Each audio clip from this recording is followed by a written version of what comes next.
here, we will start off. Did anyone have any baller shares in any of these breakout rooms? Did anyone have one that was just like, wow, that we need to share before we get started for today? Or someone else want to share what someone else shared to them that was inspiring? I found out that somebody lives 15 minutes away from me. So just found that out in Hillsborough. So that's pretty cool. Small world. Nice. Up in Jersey? Who lives in Jersey? What happened? Rebecca, you're in Jersey?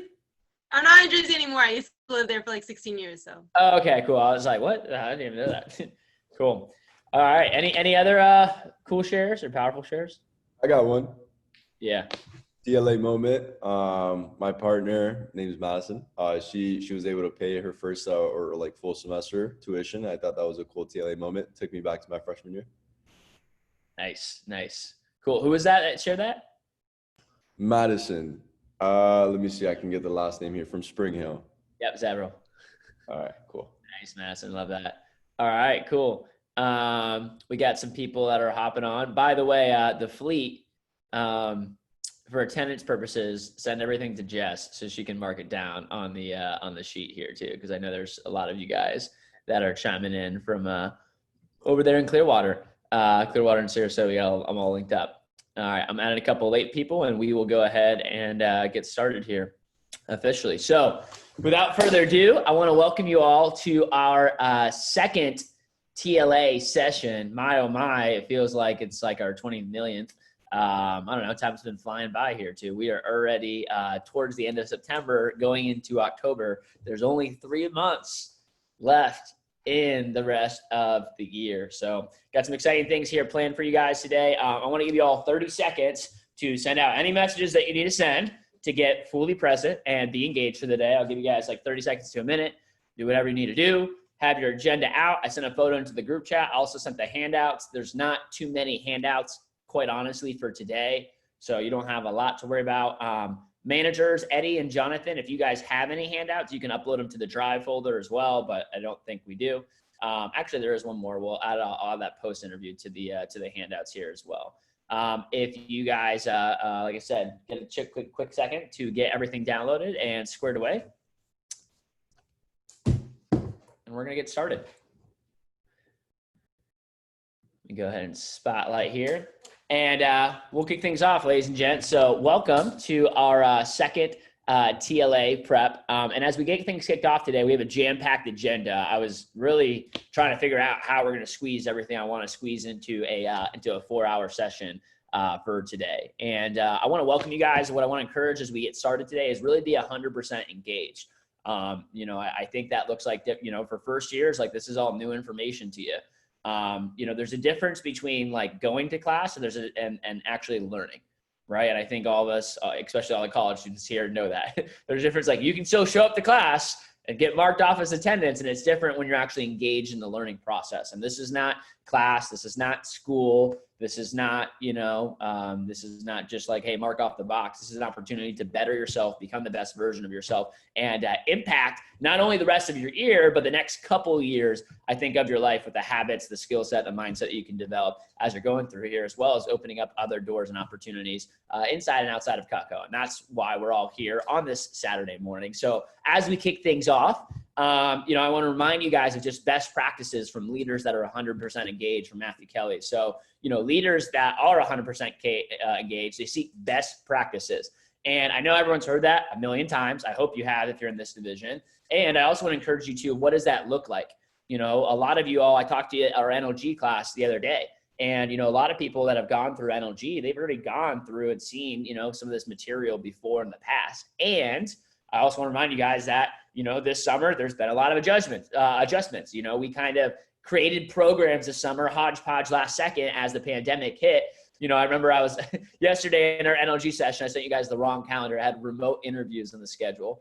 And I actually kind of laughed too, because it was like, 4 or 5 months ago, we had like different interviews and different programs that we were trying, and then we tried something else, and we kind of just ran with what worked.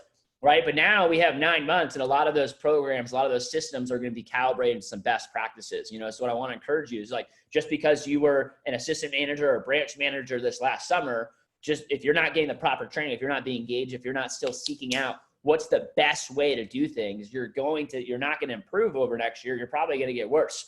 over next year, because there's going to be new best practices that emerge. It's not going to be the same summer, and it never is. And for those of you guys that are, first years on this call, again, I always ask myself, it's like the 3 questions. If you tell yourself, hey, I already know this, the second question you ask is, am I doing this? And if not, why not? Right. And if you're like, yeah, I know this. Yeah, I'm doing this. Cool. Could I teach this? Right. And be learning from like a district manager perspective, because my NLG class and group, like I have a lot of you all speak on these calls. And what I want you to ask yourself is too, is like, could I give this message, as you're going for it? Being hungry for growth. So having pen and paper out, having your desk cleared in a way that is conducive to your success of the day, and then be seeking personal clarity. And what that might mean is it's different for every single person, but can you come out of today with some personal clarity? And maybe that's a light bulb moment of, hey, I'm not really sure if I want to branch. Maybe I do. And like, dude, I got some clarity today. Like, I'm excited. Like, I'm ready to rock and roll. I want to go branch. Maybe that personal clarity is like navigating through D2. Maybe that personal clarity is like helping you figure out you're like the second year in college that's still undecided, trying to figure out what your major is going to be. And I don't know, maybe something in TLA today helps you with that. But are you seeking to get some personal clarity? Because when you have clarity on your whys, it's easier to make better quality decisions. It's easier to say yes to the things you want to say yes to, and say no to the things that you want to say no to. So I shared this quote last session: change is hard in the beginning, messy in the middle, and gorgeous at the end. And, I really want to encourage you guys that, and some of you all, I'm not going to spend too much time on it today, because, there's a good amount of y'all in this call that you're operating awesome. You're crushing it. This fall is going well. You don't even have really a taste of D2 at all. And then there's some of you all that are going thick and through, D2 right now. And that's going to happen at a different point for everybody. What I want to encourage you is that if you're on the call today and you're someone that is going through, a tougher spot, like I know it's tougher to go through in the moment, and that's a good thing, because that means change is happening. The only way you know that you're on a peak is because you've been through a valley. And it's only because of those change and those hard time periods. All the best times in my life, I can point back to the shitty time in my life that happened before that helped create that time. It's one of the best times in my life. And there was usually some growth that had to happen, or some leveling up, or some learning lessons that I had to learn in order to get to that next phase and that next change, So I want to encourage you guys with that as we're connecting here today. I think we've been talking about it. Y'all have heard about it for quite some time, but, I want to remind you guys of just kind of like our Cutco through college track, and really the opportunities and doors that you're setting yourself up for by being here on this meeting today, and choosing the road less traveled, doing the Cutco through college. There's, thousands of reps this summer. I had thousands of people, probably thousands of people, but I had hundreds of people probably message me and be like, Andrew, I'm interested in Cutco through college, blah, blah, blah. But like, these are the people that actually made the cut. These are the people that are actually actively doing it, and really getting that experience that's going to set you up for bigger and better opportunities in the future. As our Cutco through college track, the first summer, it's all about selling and performing and really earning a spot. And you all did that if you're on this call. And a lot of you all right now are training to become branch managers. And I've got some exciting updates for you guys today, just on territories and competitiveness, and some cool stuff from some of our region calls. But your first summer, you're learning how to build a business. If you go out for a second summer, like a Lindsay Holstrom or Audrey Cruz, who just got her letter of intent submitted for round 2, baby, then, the second time it's completely different. You're first, you're learning how to build a business. The second summer, you're learning how to grow, a business. And if you do it a third summer, you learn how to scale one, like our 3-time branch manager here, Mason Linker, going out for blood here on his 3rd year. Some people, by the way, get into the management side of things, and they're like, that was sick. I don't want to do that anymore. I don't like working with, I don't like managing anybody. I'd rather just manage myself. And they want to be, they like independence and freedom and autonomy and lifestyle. And they want to go into a Cutco sales professional route. And I always tell people too, if you're interested in CSP, go branch. Literally every good CSP in our company has been a manager in one point or another. Every single good CSP, literally every single one, And I honestly would say most of the weaker CSPs have never had any managerial experience. And it's not about learning the managerial experience. It's the personal growth that you get. And you guys have heard this before, but I think it's an important reminder that, when I say, hey, there's not a whole lot that you can do as a college student, as someone, 18 to 24 years old, to impact your first 5 to 10 years out of post-college graduation, than being a branch manager with Cutco. And I firmly believe that. A lot of you guys know today that I'm still pretty young. I'm turning 25, and a lot of people, are like curious as college students and my friends that were in similar spots where we were as freshman year, but now we're in completely different spots. And I really, yes, have done a lot of things since I've graduated college, but I really believe that I owe it to the branch opportunity. There's so many learning experiences, and regardless of how you perform as a branch, regardless of the insane amount of income and profit potential that there is as being a branch manager, it's really about the personal growth experience that you get to that. And there's one thing to like learn about the game. It's another thing to play the game. It's another thing to actually be in it. It's one thing to be, someone outside watching. It's another thing to be the man in the arena, if you will, or woman in the arena. And being that person, like I said, it's you get a chance as a branch manager, I think, to have a lot of, it's crazy, but a lot of personal flaws right directly back in the mirror. And the good thing is, like, it's not like being on a team. You can't blame it on anybody else. Like, it is always a result of yourself, and your results in the business, by the way, is always a result of a reflection of where you are personally. If you're an NLG, you guys remember this quote, but your level of success will seldom exceed your level of personal development, because success is something that you attract by the person that you become. And I really want to encourage you guys as some of you all are getting letters of intent in, as you're carving out your way. Branch, by the way, it's not like an easy thing, but that's the point. If it's easy, we don't want it. The point is that it is a challenge, and you're learning skills that most people will never learn in their lives, or they're learning, after they've, done the 5 years out of college and kind of shopped around and hopped from one job to the next. And then maybe you've got in a 5 to 10 year track at a company, and then you get promoted to a leadership role or a management role. That's really, for most people in their lives, the first time they're going to have an opportunity to lead a team, to manage a business, to manage a company, to run a team of 30 people, to interview hundreds of people. And that's experience that our college students get at the young ages, 18, 19, 20, and 21 years old too. So I know I'm super grateful for the opportunity that I had. And the reason I do what I do is because I love being able to provide that same opportunity for other people, whether it's for a summer, a couple summers throughout college, or even beyond college. And for those people that go beyond, we have our district manager and our CSP opportunities. And really, really exciting to see so many different district manager letters of intent come in here. We are going to have one of the most exciting district manager classes, I think. I don't want to, in the history of the company, I'll just say it. I think for sure in the history of the coast, considering it's our first technically DM class, but I think we're going to have one of the most exciting development classes in the history of the company. I can say that pretty confidently. I'm excited about what's to come. And our main goal is that when you guys, again, everyone's going to leave Cutco at some point in time. Most of you all, unless you work here until you retire, which, I'll take a bet that that's probably not the case for most people. Eventually, you're going to go on to do something else. And whether that's being a teacher, a doctor, a lawyer, a missionary, whatever, you're going to go out and serve and impact more people when you're a 5-star recruit. You're going to impact your own personal resume in life and resultingly like your families and your communities. And that's what we're excited about building here today. So I want to open up as we kick things off. We'll have I won't take too long for this, but let me get 2 shares. And if you feel compelled to share, anyone appreciate anything on this beautiful Saturday morning here? I'll get 2 people. Yeah. Noah Keys wanted to share. Yeah, Noah, chime in, man. What I appreciate. I appreciate my team and the opportunity to be here. All right. Awesome. Thanks, Noah, for chiming in and sharing. Let's get one more share of what someone appreciates. Anyone that feels compelled to share. Julian, were you raising your hand? I wasn't sure. No, that was just a coffee mug or something. I don't know, Mason, are you wiping your eye? Let's get one more share. I'll share. Yeah, what do I appreciate? Honestly, I appreciate being on this call on a Saturday morning as well too. It's super important to have these calls to make sure that personally for me, I'm focused. I know what I'm going for, and constantly I'm getting refueled, energized, motivated again to go after my goals as well whenever I'm on these calls. So I'm super excited to learn today, and appreciate everybody else taking the time to be here. Oh yeah, Jonathan. And I got 2 comments, Steve, to what you said.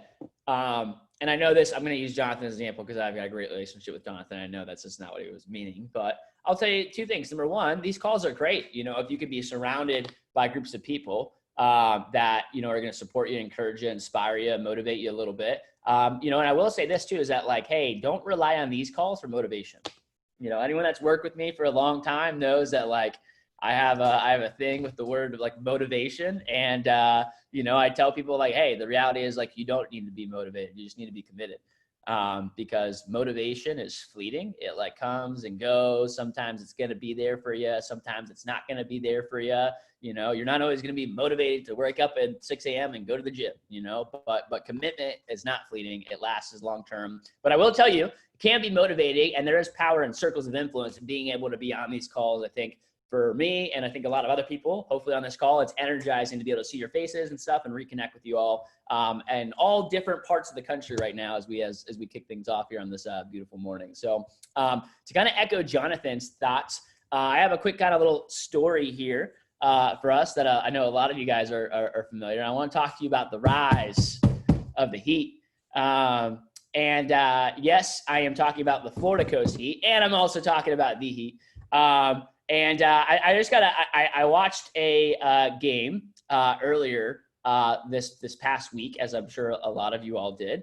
And unfortunately, last night wasn't the last one, but there was a game right before that. And I just felt compelled to be able to share a story. And I remember I was actually working on the TLA keynote, I think, as I was watching the game for opening comments and just thinking about, you know, what was important to talk about. And I even had this slide in the first TLA prep where he said, hey, we are doing now, right, what others won't. So tomorrow we can do what others can't. And the Heat have made, you know, I think here, I'll just put this on the board here too. You know, if you're not following it very much, the Heat are on the verge of, you know, going to the finals and winning a championship as the lowest seed team in the past 20 years, by the way. Okay. So it's not just like, it's been over 2 decades since a team that was seeded this low is probably going to be making a run at the finals here. And, you know, there's a lot of different other reasons, but I think a really strong reason is they've got a superhero weapon named Tyler Hero. And Tyler Hero, if you guys didn't watch this game this past week, it was truly an incredible performance from someone. He was on the bench. He scored 37 points in a playoff game off the bench, which, by the way, is the most points ever scored by a 20-year-old in the finals or in the playoffs since Magic Johnson in 1980. Think about that. It's been 40 years since someone has done that, something that impressive. Not only that, by the way, but he's the only rookie to score that many points in a playoff game since Will Chamberlain. And, you know, I think about like what an impressive performance is, you know, by Tyler Hero. And if you're watching the games, it's been really, really exciting to see. But what I think is really interesting and really exciting is that a lot of you guys realize this. He's 20 years old. 20 years old. The same age or older or younger than a lot of you all on this call right now. Okay. And he's squaring up against some of the greatest athletes of all time. And he's running up the scorebook. He's playing with confidence, right? He's playing with swagger. He's walking in and letting everybody know exactly who Tyler Hero is. And I think about, you know, what are you doing at 20 years old? You know, and I think, like, by the way, a lot of people now, he's blowing up in the news and blowing up in the media after that game. But honestly, if you've been watching the rest of the Heat season, it's not really that surprising. You know, like if you've been watching a lot of the games, we already knew Tyler Hero could rack up some points. We already knew that he was like a secret weapon on the team too, that he was kind of underrated if you've been watching that. The only people that are really surprised by this performance are the people that haven't been really following the Heat all season long. And now he's getting this notoriety. Now he's blowing up on social media. Now all the sports commentators are talking about this guy. And that's what you get to see. By the way, that's what success looks like. People oftentimes don't really see the success until it happens. And then they're like, overnight success. You know, he's only 20 years old. Look how much he's killing it. What you probably don't see is the years and years and years of grinding that Tyler Hero put into it at a young age while all of his friends were probably getting, you know, messed up on the weekends. You know, they didn't see the countless hours of practice after school every single day, every single Saturday, every single Sunday. They didn't see the fact that, you know, he didn't even get to have the college experience. He didn't get to chill with his buddies and his boys for, you know, 4 or 5 years. He took the road less traveled. And what you don't see is all the work ethic, the energy, the sweat, the tears that got poured into that to create a 20-year-old legend. Right. And I really think about, as I show you guys this, I think about this squad and this group, you know, and most of you all are in here. I don't think are going to become professional basketball players. And I don't think that's exactly why we're here, but you know, it's a Saturday. It's 10 a.m. on a Saturday. You know, I can tell you right now, most of your friends are not doing stuff like this. You know, and I want to encourage you guys and kind of commend you for being here, because we're doing now what others won't, you know, so later on you can do what others can't. And that's a quote that I've lived by since I was like 17 years old. And, you know, fast forward many years later, and I'm doing a lot of other things that most people my age just simply can't do. You know, and that's because I've taken the road less travelers. It's because I, you know, invested a couple Saturdays, you know, into the business. It's because I've done things and gone out of my way. I've forked over money for personal growth, and I've done things that other people were not willing to do. So later on, I'll be able to do what people can't do. And I really want to encourage and applaud you guys for being here on this morning, and just remind you all of like why we're doing what we're doing. And I also want to kind of drop in a little bit too of like, where can you be in 1 year? You know, he's a rookie. Last year, he was a nobody. You know, today he's an international sensation. 1 year. 1 year. Where can you be 1 year from today? Where can you be personally? You know, where can your emotional, like, where can your emotional capacity be at 1 year from now? Where can your business perspective be at 1 year from now? What could your resume look like 1 year from today? What could your bank account look like 1 year for today? Nothing lights me up more than when I have TLA candidates that are like that already got 15, 20 G's racked up, and they're like, so what do I do with this money now? Cool, it gets to be a fun conversation. Some of you all have been here for a couple summers, and you still like, it's like the same, you're in the same spot financially when you were when you started the job, right? Where could you be 1 year from today? And, you know, we've been talking quite a bit all year long, if you were here, you know, towards the beginning of the year, of 2020 vision. And what's our vision for 2020? What do we really want to build? And I really, as we close out 2020, the first thing that we did in the exercise this morning was, hey, talk to me, share them with your biggest goal between now and the end of the year. And there's a concept called the 2190 rule, and I'd write this down. The 2190 rule. Cool. And what that concept says and talks about is that it takes 21 days to build a habit, 90 days to build a lifestyle. By the way, a lot of people think habits take a lot longer. They really don't. It takes like 3 weeks to a month, you know, of doing something consistently. If you meditate every single day for 3 weeks, you'll probably just keep doing it. Okay. If you hit the gym 5 or 6 days a week for 3 weeks, you'll probably just keep doing it. You know, it only takes so long to actually build a habit. But it takes 90 days to ingrain that what becomes a habit into part of your life, a lifestyle. And what I want to encourage you guys to do and challenge you all to do is really think about what am I working on between now and the end of the year? Who am I going to be? Like, what am I doing in 2020, the year before the big year, right? The focus being on not next year, but this year. What are we doing this year to set up a massive year next year? And it only takes 90 days to build a lifestyle. Hey, here's a quick reality check for a lot of you all. There's 103 days left in the year. Okay, 103 days left in 2020. And I don't care what the results are that you've had so far in 2020. I don't care how amazing or how terrible this year has been for you. You know, you got 90 days left. You have enough time left where you can literally change your lifestyle and change your habits before you go into 2021. You know, and some of you guys have been avid followers of the podcast. You've heard me talk about like New Year's resolutions pretty much being bullshit, you know, because it's just like an arbitrary date that we made up. And the reality is like, hey, if you want to start a New Year's resolution, start it now. If you want to have something that you're doing actively that's going to impact you in 2021, start working on that now. Because if you start working on it in January, the reality is that, you know, it might be a lifestyle if you hit it by March, you know, and chances are that might not happen anyways too. So if you want to start impacting yourself and setting yourself up for the next year, it really starts with today. It starts with what am I doing now? How am I setting up my future? And what am I doing there? I also have a quick video that I'll share with you guys. This is, I thought it was relevant, so I figured I'd kind of throw it in here too. This is an interview that I did with Brad Lee, who is I don't know, look him up on Instagram, The Real Brad Lee. He's a funny guy to follow, and he's someone that I've followed for years and years and years. I think early on in my sales career when I was probably 17 or 18. One of the first really, I think, like on social media talking about sales, and He's a sales guru here too. So I'll play this quick video so you guys. But the trick of the book is you look and bust your ass for 90 days and look up. And if you're not where you want to be, do it again. And eventually you will get what you're looking for. And when you do, it will be in one of those 90-day cycles. And I'll be like, see, you got anything you wanted in 90 days. It just took 300 of them. I believed it would be 90 days, but it was never 90 days. Matter of fact, I'm writing a book. The third book of my series of books is going to be called How do you get anything you want in 90 days?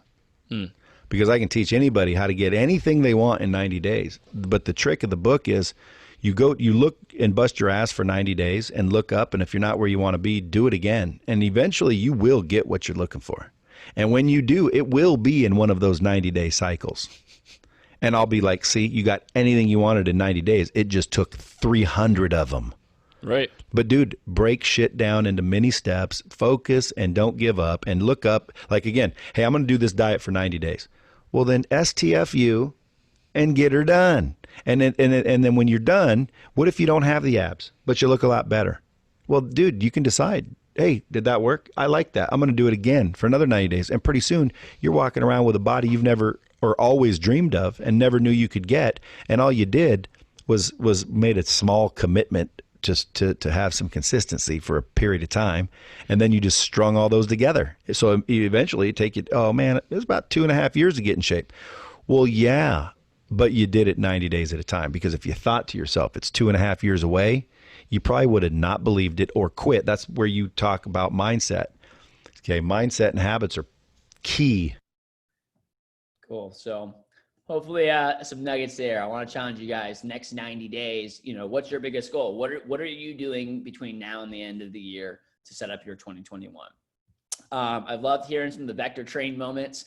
Like I said, where PLA is all about learning and growing yourself personally, professionally, and financially. We've been talking about circles of influence and how that impacts, and we'll dive into that a little bit more today. And I'm going to skip a little bit here for timing wise. I do want to let you guys in on a little bit of kind of the future of the Florida Coast Division. And I'm excited to be able to share this with you. We just got off of our DVM call and meeting with our entire region this past week. And, I got a chance to really sink in and think about what's the future of the Coast Division. And I want to be able to share this with you guys. A lot of y'all don't realize this, but we right now have 4 current offices. So Metro Miami, Sarasota, Clearwater, and Tampa, ran by Eddie, Mike, and Alex, and Rob. And that's how many offices we have. Right now, we are one of these, yes, we had a lot of branch offices run this summer, but truthfully, we are one of the smallest divisions in the company. And I don't think a lot of you all realize that, because we don't seem like the smallest division in the company sometimes with some of our sales reports and ways we're popping up.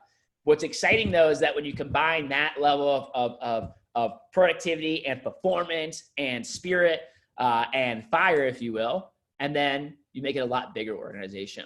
And our goal in 2021, and this is not even a goal, I think I'm pretty confident that we're going to be doing this too. 2021, we'll have 21 new offices.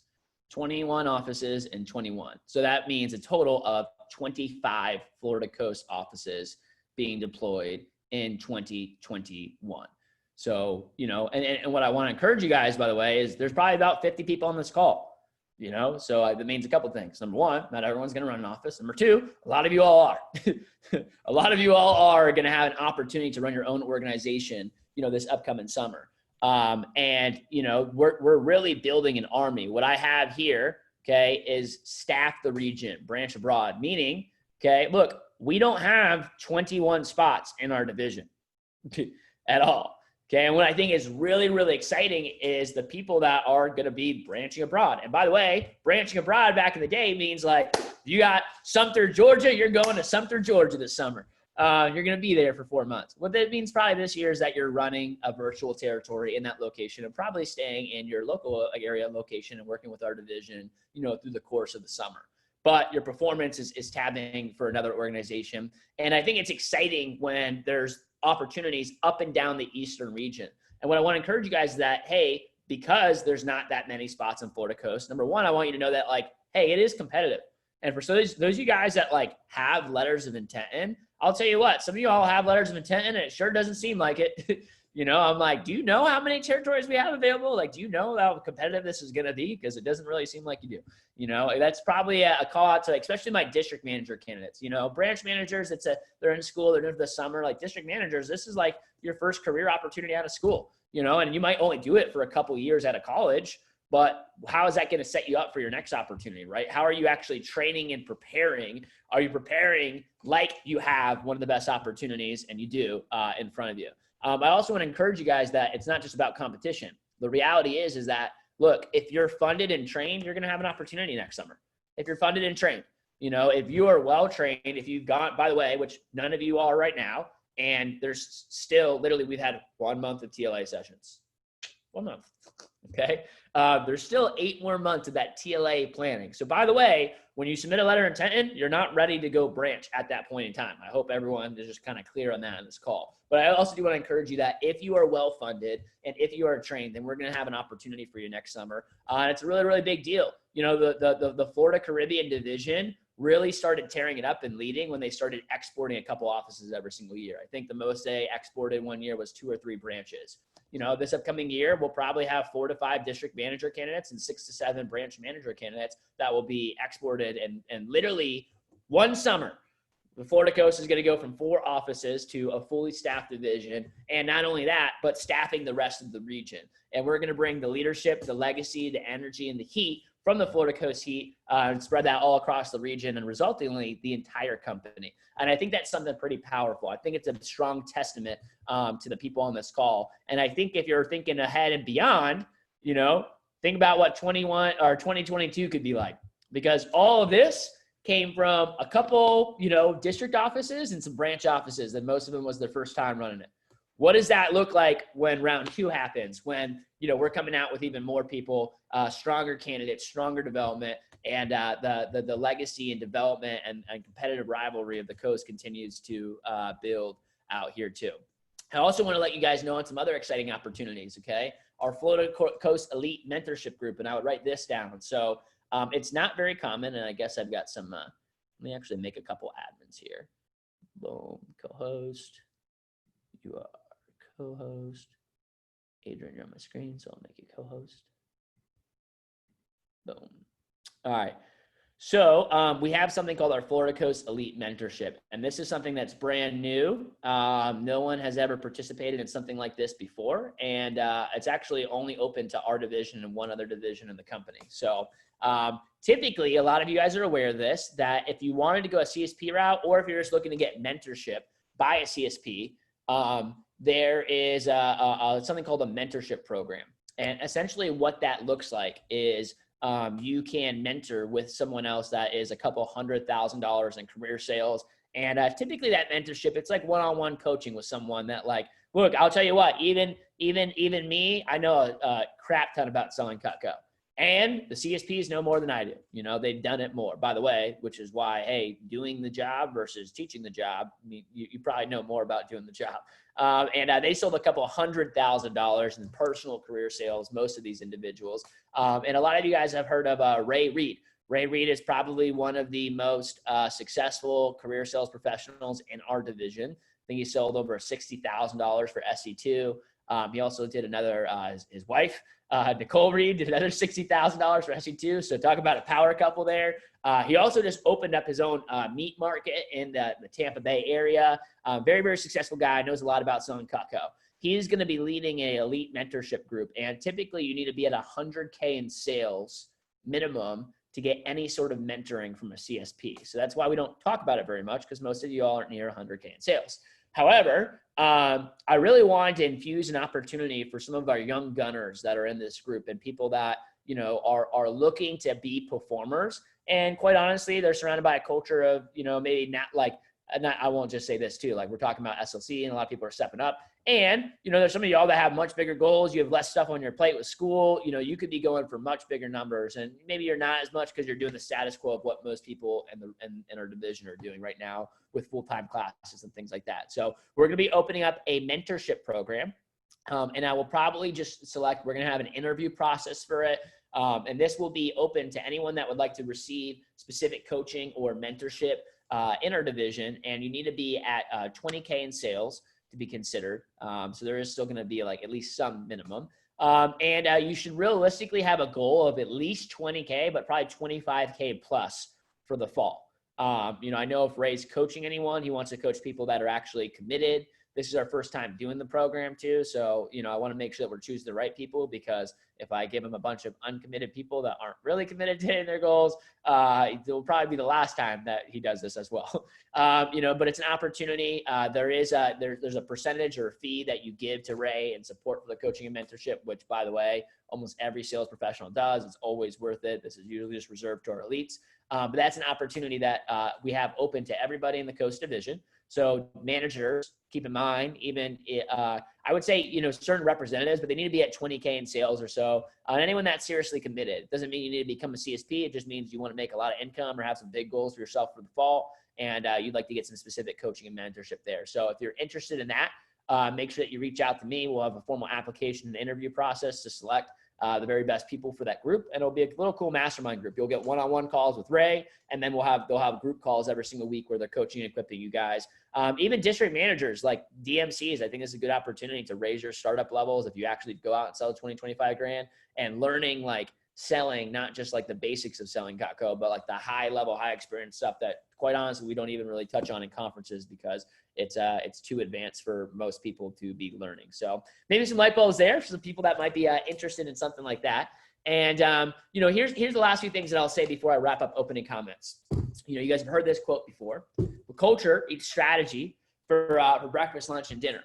And I believe that. I believe that, that is a reason why I focus on the culture of this organization. That's a reason why, we talked about the kind of the pillars, if you will, of what it means to be a part of the Florida Coast Heat. And, one thing that I'll say right now, like in our culture, like, just an area of opportunity today, I'm really excited because we're talking about energetic leadership. And that's one thing that's really, really important to me in my life. And I'm excited to kind of give you guys that lesson here today. I'll tell you one thing, because just in supporting that culture, I think it's important that when people are in line with the culture, I'm applauding and recognizing you. And also when people aren't in line with the culture, I'm calling people out. And I think there's an opportunity for this one right here, true professionalism.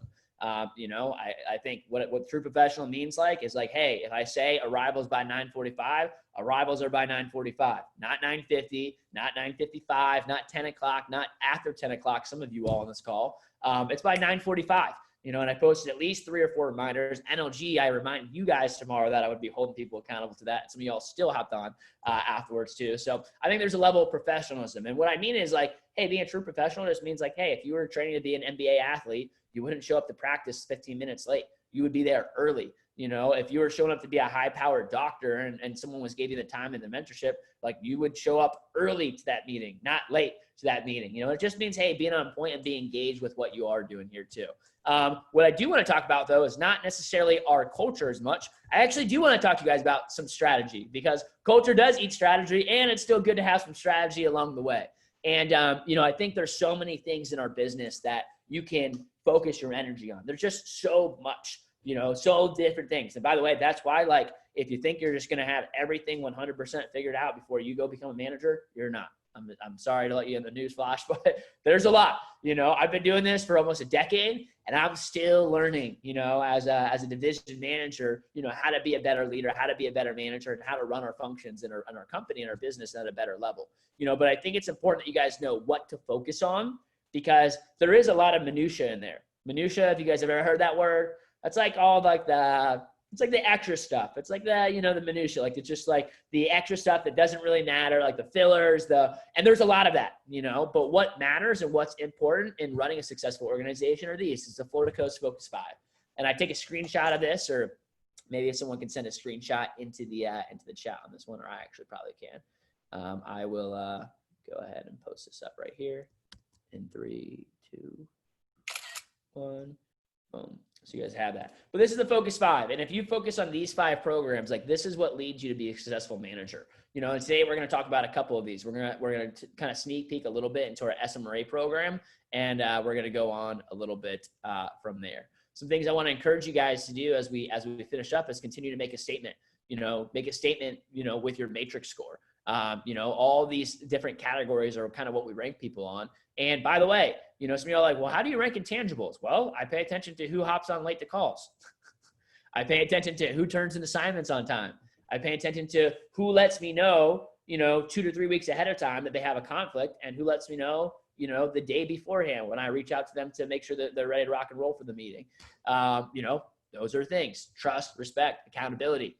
I'll tell you what, guys, like a lot of you guys just don't know this, but like I got excused from literally like 80% of TLA events when I was a college student. And I always did makeups, but I always had a one-on-one personal plan with Jeff. It's not because I was Jeff's favorite and because like he just made exceptions for me. It's because I knew how to have trust, respect, and accountability with him, and I knew how to cover things much ahead of time so that I was able to support him in his role. He was able to support me with what I was trying to accomplish there too. That's where the intangibles. Skill set, we haven't even quizzed you guys yet. So those little role plays and drills for skills on our fishbowl scenarios, those are going to start turning into like, hey, we're going to give you grades. And we'll talk about that here coming up in a little bit in the future. And I want to recognize the people that are leading the way with their matrix score standings. And there's still a lot of time to impact your startup, to be following financial best practices, which I'm fired up to be diving into some of the Rachel Richards Money Honey content here today. There's still time to get letters of intent in. Some of you all sent letters of intent in the past 24 hours. So if you did, I don't have it in the slides or the keynotes, but I can recognize 2 people, there's been a couple of them, but I want to recognize Gelsis Calvo for submitting her letter of intent in for district manager. Congratulations, Gelsis. I want to recognize Anthony Marino for submitting his district manager letter of intent here as well. Let's see, I think there is 1 or 2 more here. Audrey Cruz, I think I already recognize as a second-time branch manager. If you send them in the last 24 hours, I might have not even seen the email quite yet, as we prepare for TLA. So I'll recognize those, but continue to submit those, and congratulations on making the decision to move forward. Last things before I wrap up opening comments, guys, is I think there's an opportunity for people to step up and be leaders here. We are going to be announcing a kicker contest for SLC. And I don't want to spend too much time on SLC, today with the content that we want to go on in the meetings, but, this is an opportunity to be a leader and lead by example. It's an opportunity to push yourself. It's an opportunity to see what you're capable of. And we've also got these calls every single morning. And I'll tell you what, I'm going to give us this opportunity to do some more signups in the break. We need more leadership on these calls. Like, it blows my mind when I run a call on a Monday morning and it's a bunch of new reps, and none of our TLA is on the calls. None of them are the ones that are pushing the most are not really even pushing.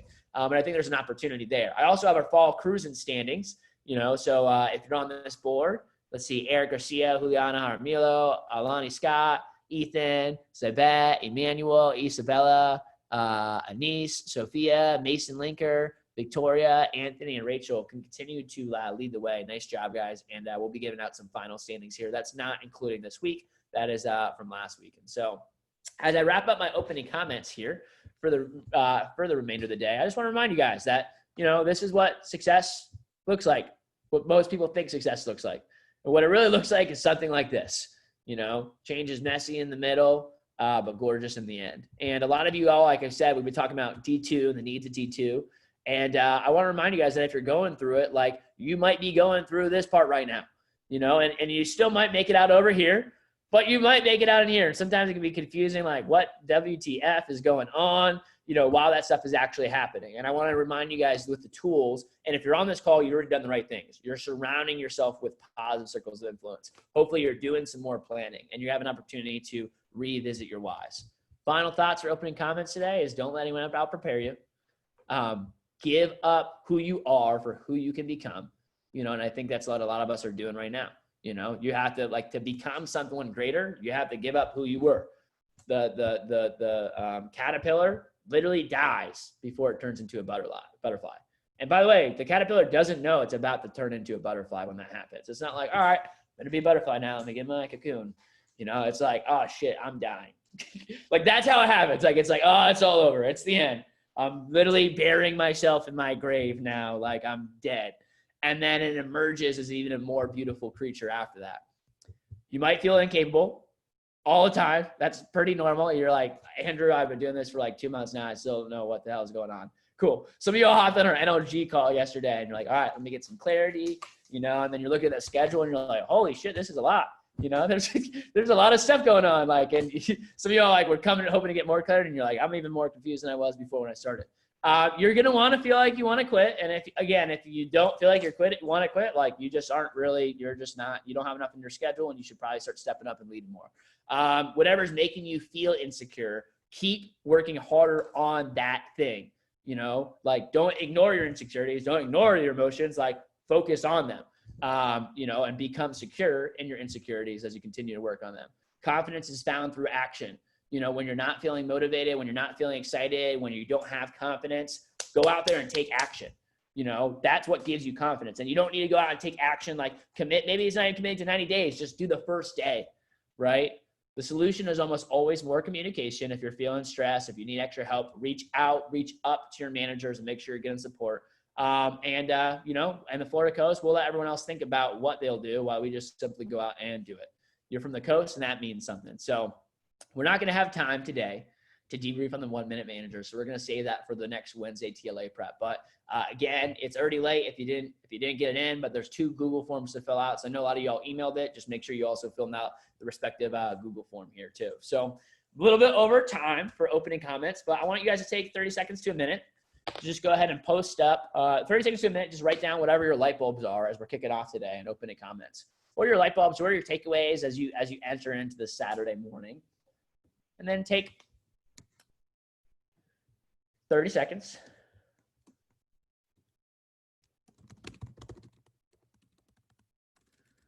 to post your light bulbs into the TLA chat.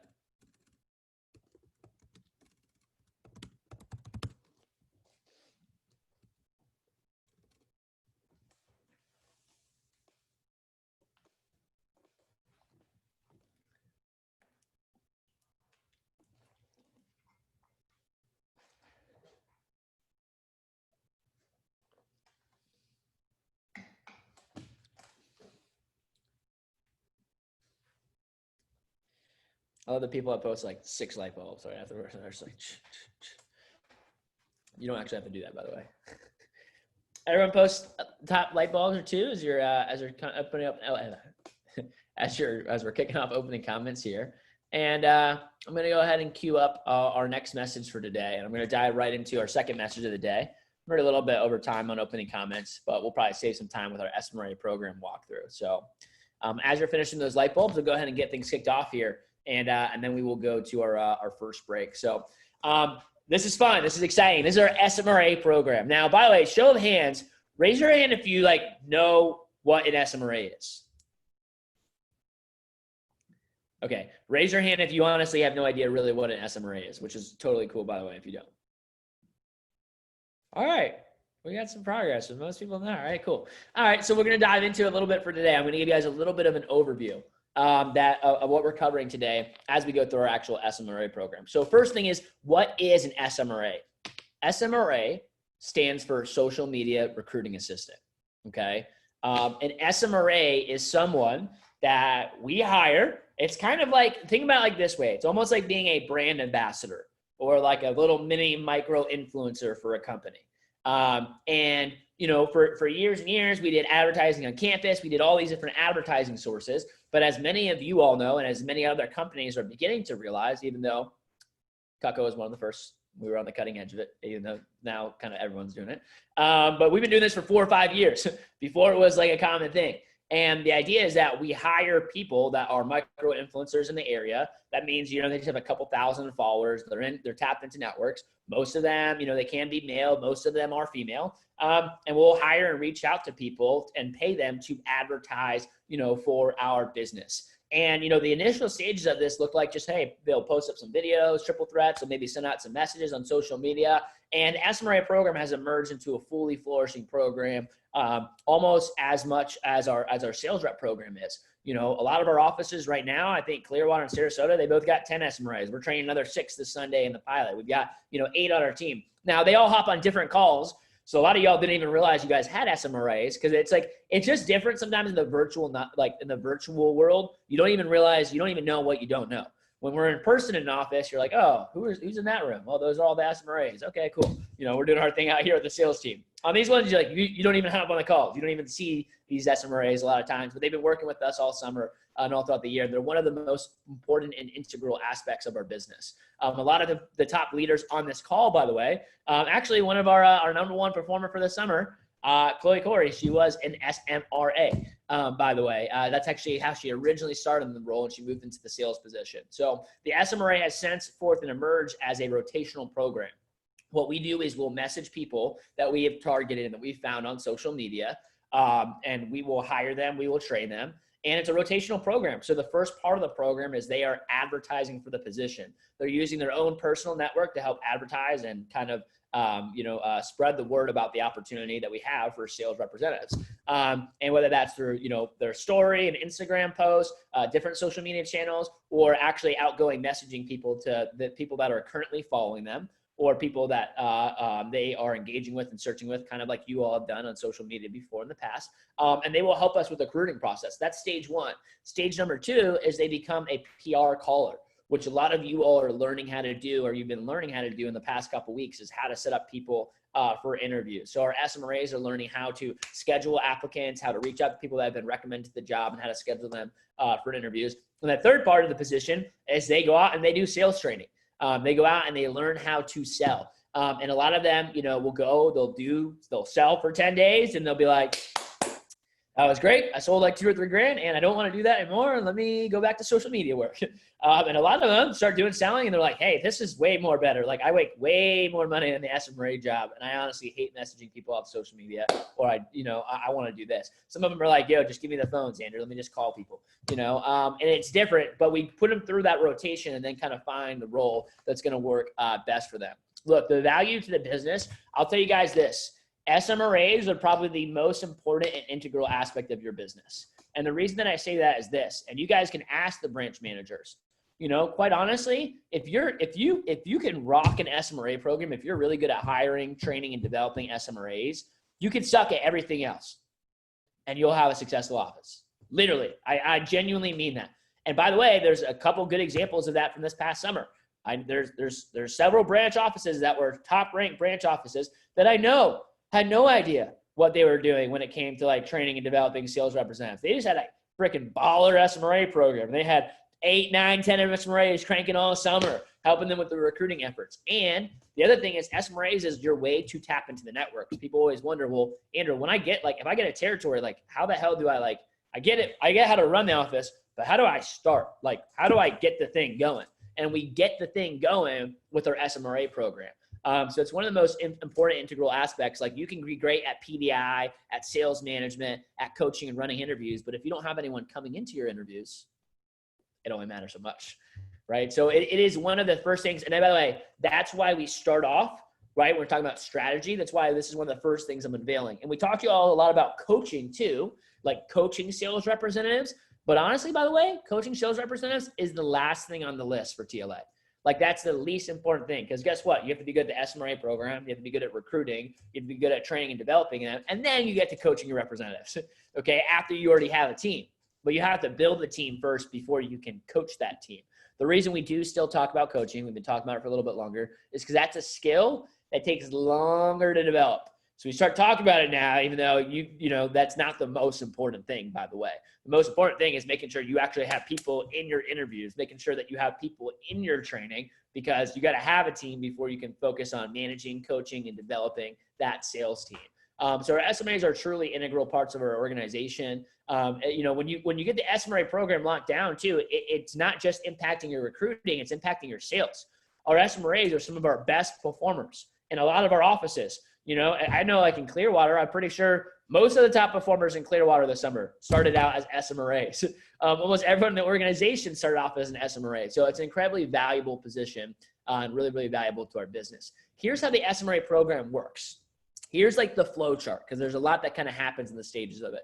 So the first part of finding of working with SMRAs is actually, let me see if I can, I'll just, you guys see that? The first part, okay, is making an attack list. And that means an attack list, kind of like you have an attack list for a phone jam, you have an attack list for your SMRAs, which means you hop on Instagram and you do a little bit of territory research. So we're going to talk about a little bit what makes an SMRA good and how you find a good SMRA candidate. But you're going to go on there. You can look at hashtags. You can look at locations of schools. You can go follow other people's profiles. And you're doing some research and compiling a list of basically probably 500 SMRA candidates plus before we actually go into the summer. Then you send the messages, which are just literally a copy and paste message that we send to recruit, like this week we recruit sales reps. We have a copy and paste message for SMRA hiring. If they're interested, we get their phone number. Then we schedule the applicants for an interview. We do the SMRA interview, and then they go into training. And from training, literally while they're in training, they already start advertising for the position. So they're posting triple threats. They make a top 10 list, top 10 to 20 list, kind of like our sales reps do in training. And really the job of an SMRA, like you all kind of recommend people to the job as like, you know, for PR contests and prizes and divisional clout and whatever, you know, you name it, just to help build a team. This is their job, is to do that. It's to help build a team and recommend people. And so the first thing they're doing is they're usually creating a top 20 list in training, and we're already getting a lot of those people scheduled. You know, SMRAs are the keys. In fact, most of our top reps in Miami came from someone that an SMRA recommended this summer. Now, when it comes to actually finding them, like that's why you want different SMRAs in different networks. I don't want to hire 10 SMRAs from the same school. I want to hire one from this school, one from this school, one from this school, one from this school, because they're all going to have different networks that we're going to be able to tap into to bring more people and more awareness to the position and to the team. From there, they start sending the social media interview or social media messages. They'll watch a sales rep interview, so they're more familiar with the job, and they can also explain the job better on the phones. We'll transition them into PR calling. They'll go into sales training. They'll finish their fast start. And after that, you know, they've been typically working on the job for about 3 weeks at that point in time. We'll do an evaluation, and we'll either move them into one of these 3 roles, into PR calling, into social media work, or into the sales position, you know, full time. They have an opportunity to continue doing that, you know, for the rest of the duration of the summer. Any questions so far up until this point? Cool. Folder preview. So if you guys look at the Google Drive that I sent in a little bit earlier, there are some handouts that are inside of that drive. So again, there's not too many handouts for the day, but one thing that you can find inside this drive, outside of the agenda, is number one, the SMRA flowchart. And I'll give you guys a little sneak peek. I'm including it there, and there's going to be some updates there. But the good thing about the program is I really want you guys to understand the whys behind the program and how to do it, because the how is pretty simple. I mean, we literally have, and this is why, again, you know, it's like branch managers, you don't have to have everything figured out, because if you know how to read a script and you know how to run an interview and you know the basic qualities of what makes happen, well, you've already got a lot of the stuff. It's like you set them up for an interview just like a PR. You know, here's the messaging scripts, what you send to them to get them interested. Here's the interview of literally the interview that you run for them and what you do and how you explain the position. Here's the PR script once they're actually, you know, setting it up. Then you go into training. Guess what? Here's all the handouts for them, the training. Here's the sheet they fill out when they come in. Here's the expectations of the role you give them. Here's the Google sheet set up. You know, here's the rotational schedule already made for you. Here's the rep resume bank so you can show them what the resume will look like when the time they finish it. Here's the PR calling handouts. Here's the SMRA training outline. Oh, by the way, we have videos that you play during training that make it a little bit easier. So, you know, the program really is a kind of cut and dry, plug and play program, but it's important. It is the most important program that we have here in our organization. So it's important that you kind of understand the whys behind it. So we'll dive into that a little bit more. The only thing I'm going to cover for today on SMRAs is really just kind of how do you find your SMRAs? Because I think this is one of the most important things to start talking about is like, okay, great. Once you have the SMRAs, it's pretty cut and dry. You plug and play, run the training, develop them, do the right things, have the right conversations, great. We'll learn all that stuff. But you have to actually find the right SMRAs first. And I'll tell you, there is levels to this game. There's levels to like, yes, do you have SMRAs? How good are those SMRAs though? You know, like there's this, like, do you hire people that have 1,000 followers? Or are you hiring people that have 10,000 followers? You know, are you hiring people that are in your best network? Or are you just hiring SMRAs that they're just girls that happen to live in the city of Miami-Dade? Or am I hiring like the most popular, the best brand ambassadors? Just again, like if you were going to hire an influencer and you're a corporate company, like the influencer does matter that you're hiring. So finding good SMRAs, I think, is really, really important. here's the ways that you can find SMRAs. One of them is research on Instagram. Well, again, that can look like, looking up the location of a school. So if I want to recruit from Our Lady of Lourdes Academy, I can look up Lourdes and see all the photos that are posted there and just see different people in photos and find profiles of people that go to that school. If I want to recruit from, a sorority at University of Miami, I can literally look up the sorority's page, go on that page, see the girls that are tagged in the page, go find, which ones would be good candidates, I think. And you can do research on Instagram that way. And I'll give you guys a couple of tips and pointers on there. Your current SMRAs, I'll tell you what, once you have an SMRA team, it's not usually to find SMRAs because your SMRAs always know more people that want to be SMRAs. It's a good position. By the way, the SMRA program is an hourly paid position. Most offices are paying $11 an hour, some like 10, some a little bit more. But most offices are paying $11 an hour. It's an hourly paid position. It's an employee position. It's different than your position. this is why we're going to talk about that, because managing sales reps and managing employees is kind of different. A lot of you all, there's like this is an optional meeting. If I had my SMRAs on here, it's either there's a meeting that they need to be at or there's not. There is no option. They're being paid on a per hour basis too. So there's different rules and requirements that come with that. Our sales team referrals. So your sales team can also recommend you good SMRA candidates. You can put out bonuses or just incentivize the team that way. Triple threats with SMRA Google Forms. So any also people can share on social media. You can do, a D-Day, a Blitz, a social media drive, and you can share your SMRA link to hire SMRAs if that's what you need to focus on versus hiring the sales reps. And I'll tell you what, that's always where you start. If you've got just so you guys know the importance of an SMRA, when you have an interview as a branch manager and someone shows up to your interview and they're sharp as hell. I mean, you're interviewing them and you're like, dude, this girl's going to have a 10K fast start, easy, no problem. Right. And I haven't really sold much as a branch manager. And I've got, 2 SMRAs that, are sending PRs here and there, but I could probably use some more. Do I want to hire? And this girl shows up to my sales rep interview. What should I do in that interview? SMRA interview. Yep. I'm going to pull them aside and be like, hey, you can interview for the sales rep role. I've got another role I think you might be a better fit for. Let me tell you about it. You can eventually still try the sales stuff. Boom. And I'll start having a conversation about that and transition to the sales rep interview. Because here's the deal. I don't care if that girl is going to ship 30, 40 grand. You're better having her off as an SMRA. Because what's going to happen is, by the way, sharp people know other sharp people. People that could have 10K fast starts know other people that could have 10K fast starts. Okay. You are with whom you frequent, always. So why would I choose one sales rep, when I could hire her as an SMRA and probably have 4 or 5 of her friends working in the office that are also going to go out and sell 10 grand. Oh, and by the way, I'll still get my PR calling set as an office. So we'll actually be hitting the recruiting numbers. And in 3 weeks, I can put her in the sales role anyways. Right? That is why it's important. Square number 1 in your business is get your SMRAs hired, get them trained, because that's what sets up the rest of the business. That's always the biggest, that's always priority number 1. If all my district managers can talk to you about, we talk about a lot of things on our district manager calls. The probably one thing that gets brought up literally every time I talk to any manager ever is tell me about your SMRA program. How's it go? How many do you have hired? How many are being trained? How many are active? How many are PR calling? How many are in each segment of the business? Because it is the most important thing. And if you don't have the SMRA program, your business is not going to be doing well. And, it might be doing well in the current moment, but it won't be doing well for long if you keep continuing to not have a strong SMRA program as you actually go through it. So here's a quick thing. And I would maybe I'll take a screenshot of this and send it into the group chat here.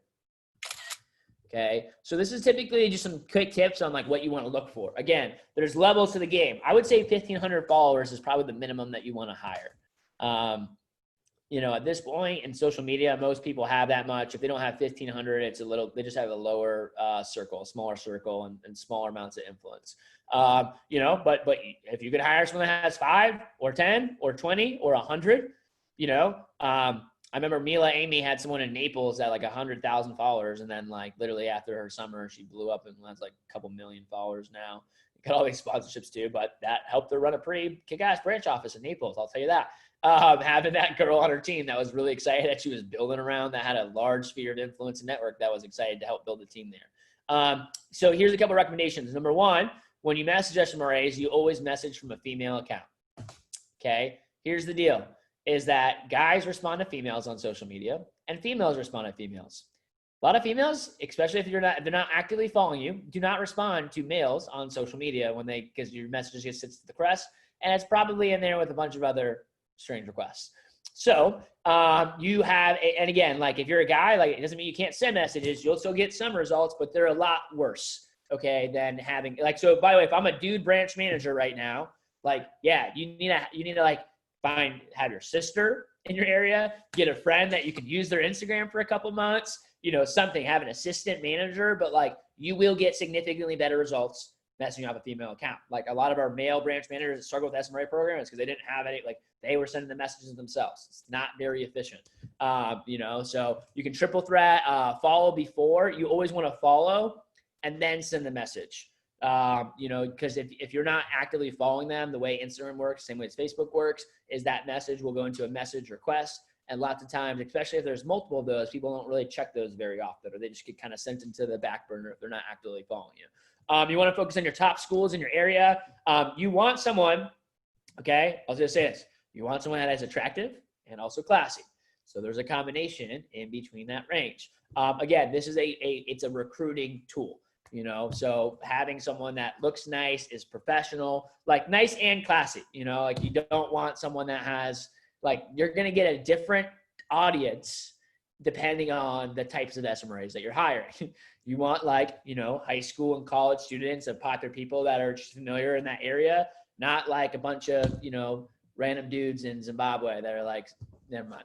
Okay. All right. I'm going to go on to attack list building. I was going to make a comment and I decided not to. Search by accounts. Okay. So here's another big thing is that once you follow an account, you guys know how that little drop down on Instagram appears of like, we recommend these people. You might want to follow these people. Really excellent tool is kind of like fall down the rabbit hole. Meaning like a lot of times you find one, good SMRA candidate, you follow her, that little drop down, and it will give you like 10 of her friends that are also probably good SMRA candidates in your area too. And you can click on that one and just kind of follow down the rabbit hole to kind of build and make that attack list there too. Using maxpreps.com, to find who are the top athletes in my schools in the area. I'll tell you what, this is like the research you do before the summer, because look, if you start off your summer and you've got the captain of the football team from blank school, and you've got the captain of the soccer team from blank school, and you've got, the valedictorian of blank, it is so much easier to build your team around versus, you might have, one person in blank school and they're like the person that like doesn't really know anybody, doesn't have a lot of friends in school, whatever. They can be a performing sales rep, but that doesn't mean they're going to help you build a team. And you want to start your summer with people you can build, your team around. So Max Preps is great. Male athletes that are popular will typically know and follow a lot of these girls that you should probably recruit, because again, like, who do you want to recruit? Probably a lot of the male athletes, so you want to get those into your organization and build. So I'm giving you guys some tips here. Again, there's not a surefire, like there are better and worse SMRA candidates. And you can go through. The reality is, though, there's an abundance. Anyone I'd say over 1,500 followers that is well connected to the area, that is a college student or a graduating senior, I would avoid hiring any juniors in high school, because guess what? All their friends are going to be too young for the job. So like, yes, they can be helpful, and most of their half the people that are going to want to do the job are not going to be eligible to do the job, so you want to avoid doing that. And there's way more labor laws and restrictions for employees that are 16 years old than versus like 17 and 18, if they're minors here too. So we're going to wrap up with that. Okay. And hopefully that gives you guys a little bit more insight on kind of how to get your business going. That's one of the first things. By the way, this is a really valuable skill to know. Okay. If you know, like I'm telling you guys, this is that we've been doing this for 4 or 5 years. We're I would call us experts in the space of hiring social media recruiters and social media influencers as a company. Every company, by the way, every company is trying to do this stuff right now. Most of them can't seem to figure it out. Okay. We're doing a pretty good job of it. This is again, just one of those skills that, and maybe actually I'll just tell you guys right now, like, it's just a skill that I promise you, like, even doctor's offices and medical offices. You guys Jonathan Castell is going to give us a message on Instagram and social media later. A lot of you guys know this, but Jonathan not only was a killer branch manager, he also runs, he has his own social media marketing agency. They have lots of corporate clients that are paying, Jonathan's company 100 grand, 200 grand, to do their social media work and performance for them, because most of them have no idea how to do it, and Jonathan's done a lot of work outside the business, but also I think about where he's learned a lot of those skills. Like, it makes you more valuable and a more valuable asset to a lot of companies when you know how to do this stuff. And if you ever want to start a company and business in the future, it will help you out quite a bit. So take a quick second to post up the biggest light bulb so far from our SMRA message. And we're going to go to a break here. Cool. So we're going to take a 10-minute break. Please honor that time because we are a little bit behind. Actually, I don't know. Is everyone? We'll start off with a 10-minute break. So it's 11:17. Let's make it like an 8 to 9 minute break. Cool. It's 11:17. Let's get ready to rock and roll so we can get started by 11:25, just for time wise here, because we went a little bit over here too. So give everyone a quick break. Get some water, use the restroom, drink some coffee, whatever you need to do, and we'll get ready, locked and loaded here in a few minutes. Talk to y'all soon.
could be you.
bill.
That's why I'm telling you out.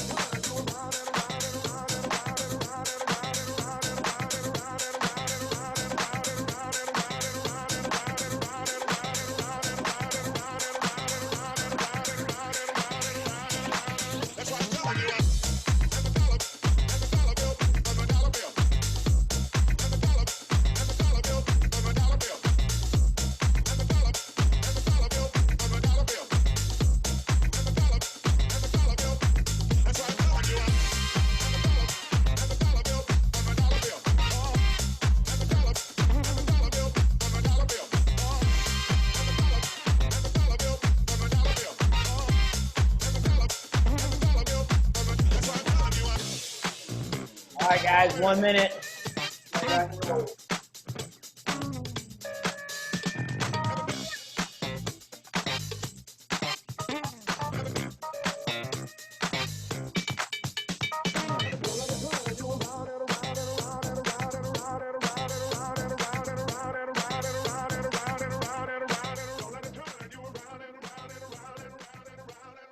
All right, guys, we are going to get started. As we get started, the last assignment check that we need to do is that everyone has purchased a journal. So what I'd like everyone to do for a quick second is take now you might have ordered one online. If it's not in yet, that's okay. You can either send in the physical journal, post a photo of it into the TLA chat right now, or you can post a photo of like your order receipt or something else like that you ordered. So take a quick second to do that. Post that into the TLA chat.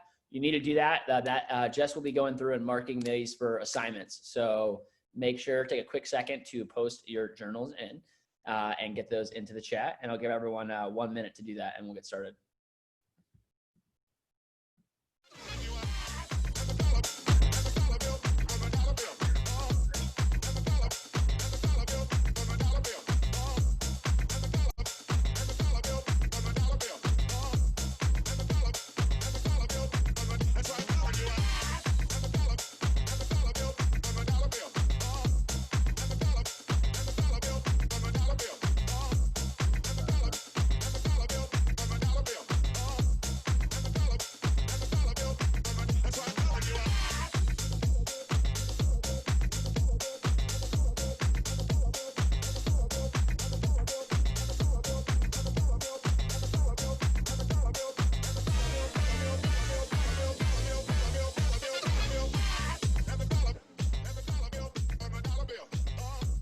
All right, again, guys, we are getting started here officially. So take 20 seconds to post a photo of your planner so they can mark you for assignment check, or post a photo of your order receipt. I'll go by the honor system on this one. I don't know, Clearwater, if you're not at home or some reason you don't have it, I mean, just send anything that you can have for proof of the fact that you got a journal. So take a couple quick seconds to do that, and we're going to go ahead and dive in to our next section here for today. Let me go ahead and pull this up. So if you guys look at your agenda here for the day, so far we've covered opening comments and SMRA program walkthrough. We're going to dive into Money Honey now, and I'm excited to give you guys a little preview of this. So as far as things go with our Money Honey session, a lot of you guys are more familiar. You now have access to the course. What we're going to do today is I'm going to just play, rather than giving you guys another assignment, we're just making it and incorporating it as part of our TLA. Hey, you should do this while you're in college thing. Like, I have my budget buddies. I have people, I have a group chat that every single morning we send a photo of our bank account every morning. And I started doing that recently because I wanted to make sure I was checking it every single day, because I noticed the tendency of me just like to not even really check to see how much money is in my bank account and see how I'm doing there financially. And it's, hey, results measured is results gained. Where your focus goes, energy flows. If you don't focus on your money, I promise you won't be making more of it. If you're not paying attention to your money, I promise you'll probably be spending more of it. And you have to like put energy and focus into the things that you actually want to grow in your life. And by the way, personal development, all that great stuff is there. And so is finances, is in that same group of like, hey, you have to like, you're not going to grow your bank account and your money and your financial situation without actively focusing on growing it. It's not just one of those things. And I love like people that like, hey, don't focus on the money, you're focused on impact and people, and that's great. And your money and bank account will not grow unless you are actually focused on it. So a couple of tidbits there. I'd love to open up any big just light bulbs or takeaways from this first section. You guys can post them to the WhatsApp, but we'll get like 1 or 2 shares here before I transition over to our district manager, Eddie Las Cuevas. Any from those 4 or 5 videos you could share? I have one, just like the power of like not drinking coffee like somewhere else. Every time I see that, I feel like it has happened multiple times throughout my life where I've added up how much money I spend at Starbucks every single day. And I could get a lot of the things that I like want if I just didn't do that. And it was just a good reminder. Simple. Or even like go to Starbucks, maybe to get like a coffee, you know, not like the $7 latte, right? Because they do add up quite a bit fast. You get like literally a coffee and like a food item from Starbucks, it's like $25, you know? So cool. Thanks, Jess, for sharing. I think Eric is raising his hand. Eric, you want to chime in? Then we'll go to Nick and we'll move on here. What really stuck with me was when she said, because I chose comfort in the present, I was in discomfort in the future, and related that to like money situations. I was like, wow, that hit me hard. So yeah, that quote. Yeah. And that probably goes for everything, but especially for money too. It's like, yeah, it's like comfort now, comfort longer and better later, you know, and that's kind of like the choice that you have to make. You know, it goes back to what I said Ian earlier, opening comments. Tyler Hero, you know, he's probably feeling pretty comfortable right now. You know, he's probably living the dream. But I'm sure there's years and years and years where he gave up that comfort when other people were like comfortable as hell, you know? So do what others won't today. So later you can do what others can't. All right, let's get one last one. Nick, you want to chime in?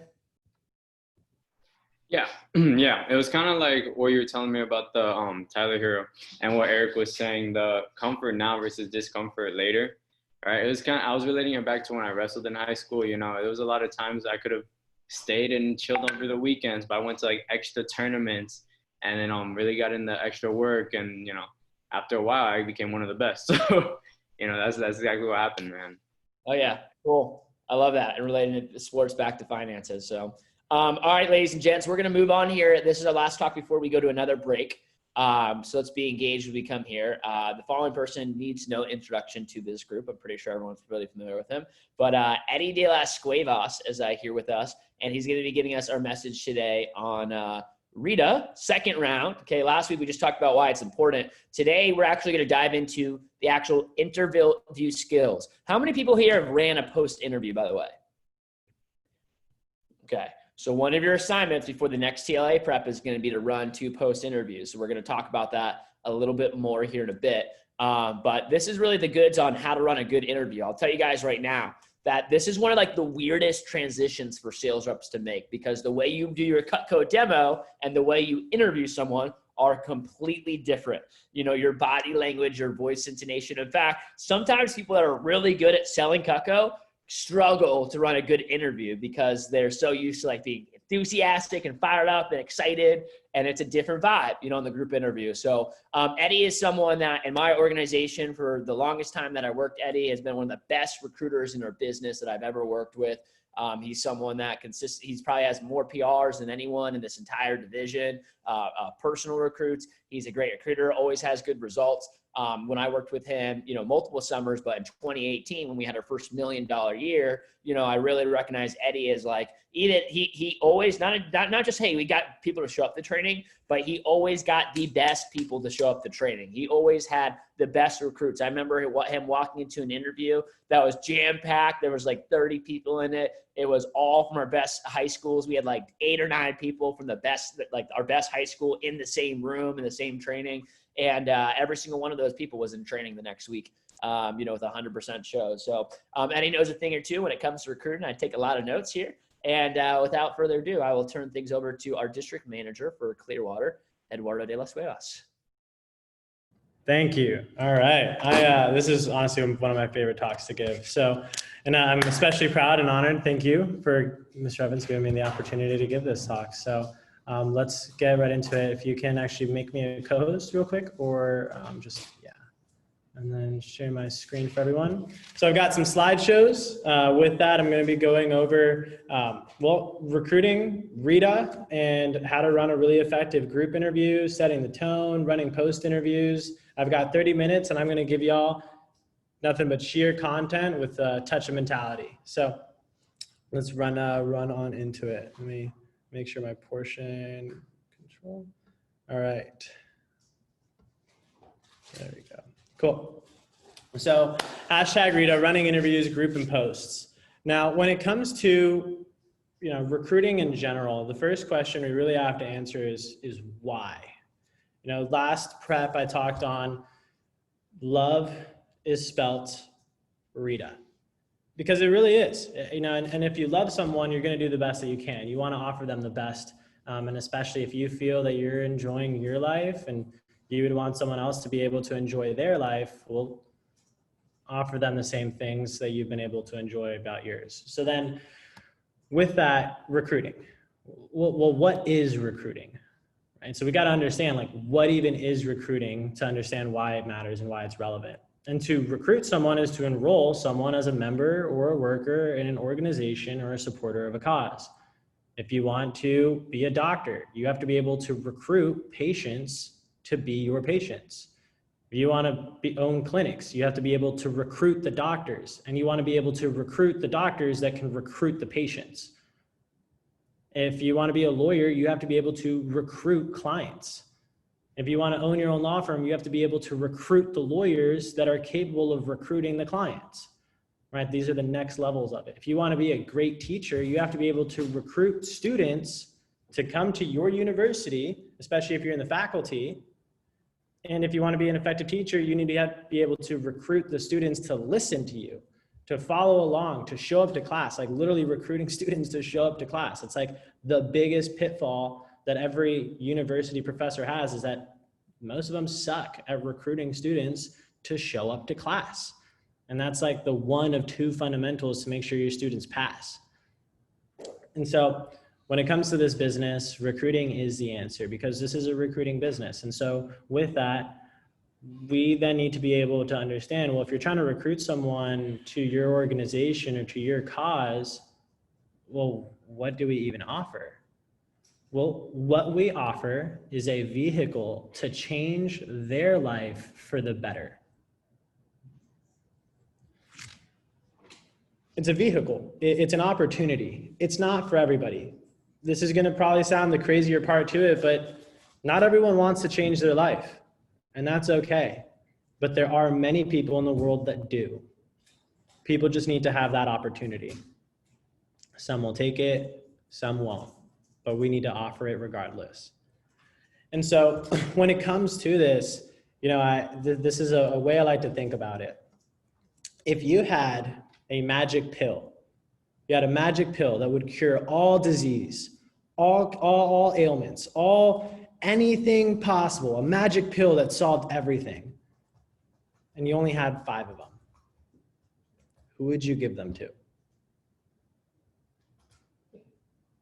You only had 5 of these magic pills that would cure everything for you forever. You only have 5 of them though. Who would you give them to? I'd give one to you, Eddie. Thank you, Adrian. This is my PR right there. Look at that. So, you know, and it's an open question, but moreover being, you guys don't have 5 of those pills. You have an unlimited amount of those pills. And that pill is this job. That pill is this opportunity. That's what you're recruiting to. And so this is to give that point, what pill do you choose, right? And then you just offer the pill. They make the choice as to whether or not they want to use the opportunity as a vehicle to change their life for the better. This is why recruiting is the answer. So now let's go into being a good recruiter. What it means to be a good recruiter. You need to understand that you will never recruit anyone that is sharper than you. Never. Look, I'm saying this damn clear. In every facet of your life, you will never recruit a single soul that is sharper than you. If you try and convince yourself otherwise, you're going to be sorely mistaken. So do everything you can to make yourself at least 1% better every day. And then give yourself a year. And then do it again. And then give yourself another year and do it again. And always become better, because the power of a year will change your life. And when you get sharper, everyone else that's going to be in your organization is going to be way sharper. And that's where you get a badass division like this. Because look at our own divisional manager, because that is one damn sharp man. And look at all of you, us. So understanding this, let's dive in on it. When it comes to being a good recruiter, you're transitioning here. You're no longer a sales rep, you're a manager. You don't sell Cutco, you sell Vector. Okay, these are 2 different products, 2 different services. So we need to be able to understand, how do you sell each one? When you're selling Cutco, you're super pumped up. Have fun. Hey, Ms. Jones, I am so excited to get to show you this. You're energized, right? Energy. You're friendly. You're engaging. You're curious. You're building rapport. You're making a long-standing relationship and friendship with your customer that she comes back, you know, a month later, 6 months later, a year later, 2 years later, and buys more Cutco because you are selling Cutco. You're selling the best damn product in the world. And you show that energy. That's how you sell Cutco. Selling Vector is a job. Different. It's not the high energy. You're very unimpressed. Super straight-faced. Alpha energy. And if you can take anything away from this particular slide of selling Vector, is this right here. The job is earned. It's not given. Like I made the point on the magic pill. You're the one that has the magic pill. You decide whether or not you give it to them. And the idea is you want to give it to as many people to save as many people in the world. But they have to earn that. I'm like, hey, yeah, yes, we have an unlimited amount of positions that we can offer for sales reps. But you got to earn your spot here. And so it's earned, it's not given, because no one wants to be given anything. Everyone loves the feeling of earning it. Loves it, because then they get to go away from it and say, I did that. Think about all of you. Your whole first weekend, your first fast start, you know, everything is like, I did that. I got that done. I earned my spot. I earned those sales. I worked hard for that. That's what gives people pride. That's the first step, is in the interview. They got to feel like they earned the job, so that they go back home to mom and dad. And when anyone ever goes, oh, but I mean, isn't that job for this or that? It's like, I don't give a fuck. I earned it though. That was me. Because Mr. Evans did that really well with me. Because I remember, because he was super unimpressed, straight-faced, alpha energy, and he made me feel like I earned it. He didn't give me the job. And I walked out of that interview and I won't forget it. I literally walked out of the interview, and as I'm walking out of the office, I jumped in the air. Yes! I showed up to training so much more pumped because I earned that. And my mom, fun fact, we got into a screaming battle the night before training. Screaming. She's like, you are not leaving school early to show up to this training. You are not doing that. Mind you, I'd recently gotten kicked out of my high school, you know, a couple months beforehand. So she really wasn't happy. And she's like, you don't have a choice. And I was like, Mom, I'm showing up. Right? Because I felt vindicated in my decision because I earned that. And I wanted to run with what I earned. This is me. I feel strongly. So they have to feel that too. And so with that, when it comes to selling Cutco, when it comes to selling Vector, there's a sales script and there's a recruiting script. It's the same thing. The fundamentals of it don't change. The dynamics of it might change, but the fundamentals don't. You have a sales script, you have a recruiting script. It's the same thing. The same way that right now, I'm positive all of you, you get stuck into you go out and you're with your mom, and then she runs into a bunch of her friends, and you can start selling Cutco on the spot because you just start thinking about all the spots in the script. Just, oh yeah, right. You can just pull it. I would hang out with my friends at night. We'd be chilling. They always ask me about my job because I'm making a lot more money than any of them are combined. So, and they want to ask.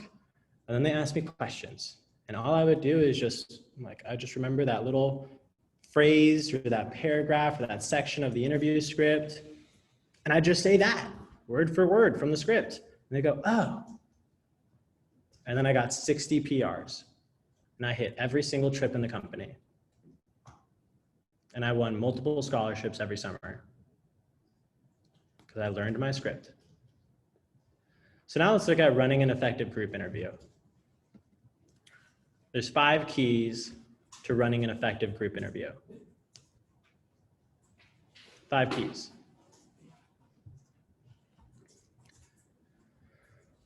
Five keys is you got to set the tone, create the engagement, have alpha energy, pop fear bubbles, and students/reps, never you. Okay? So let's walk through this. First one, setting the tone. You got to say what you're going to say. For those that were there for CFC, Mr. Gamboa, when he spoke on public speaking, this isn't necessarily just an interview key. This is anytime you talk about anything, say what you're going to say. Then you say it, and then you say what you said. You gotta set the tone and say what you're going to say.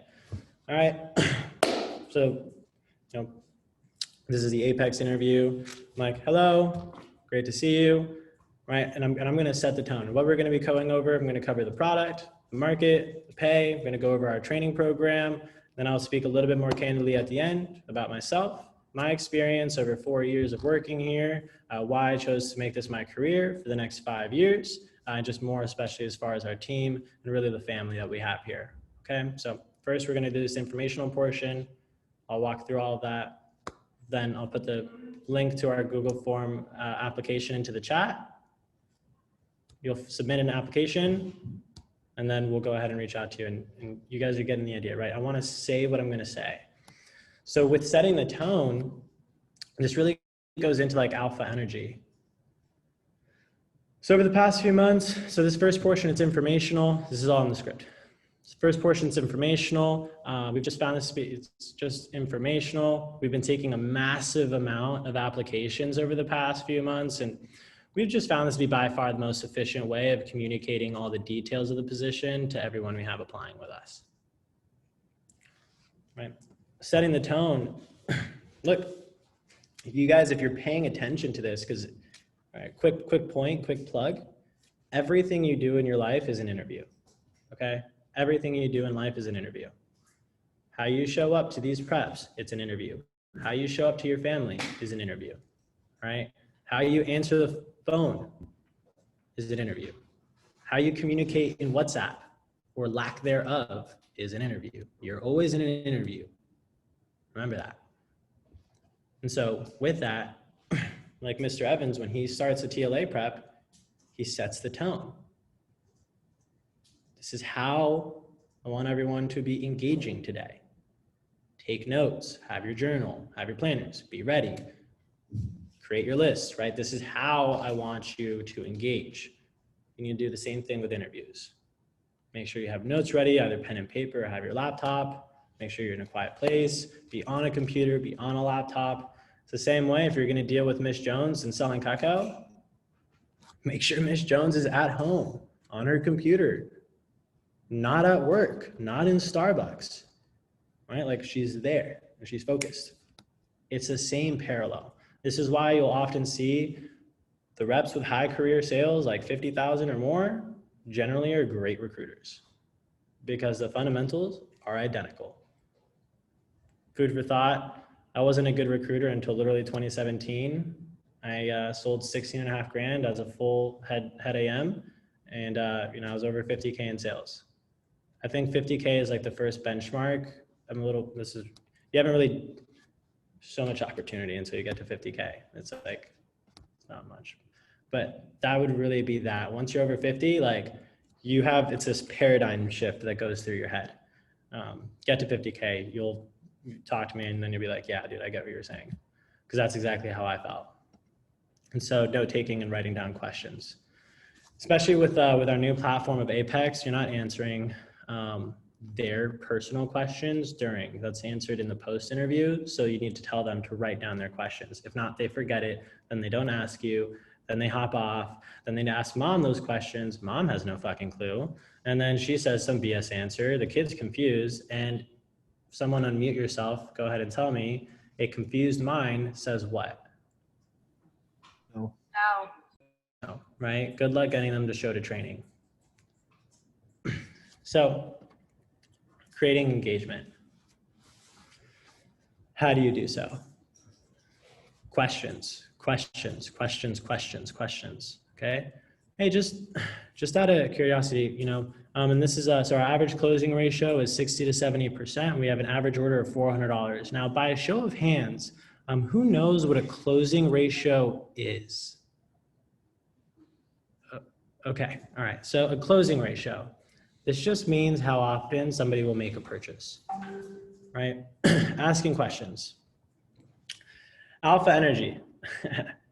This was a big one that I really got to learn. Look, mama did not raise no beta, okay?